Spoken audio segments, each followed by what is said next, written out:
If your team is using AI right now, you have probably noticed two things. One, the tools are powerful. Two, outcomes are all over the place. That's because most companies are treating AI like a tool you occasionally open instead of a new way of working.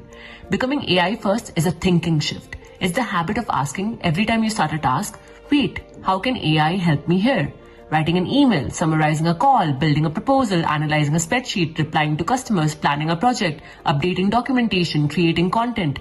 Most people don't ask that question, so they do everything manually and only remember AI when they're already stuck. In my workshops, we build that habit and we make it practical. We take your real workflows and turn them into repeatable playbooks.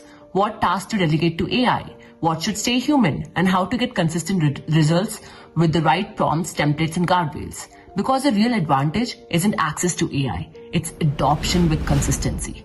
If you want help making your organization AI first, book an initial setup call and we'll pick the best starting point.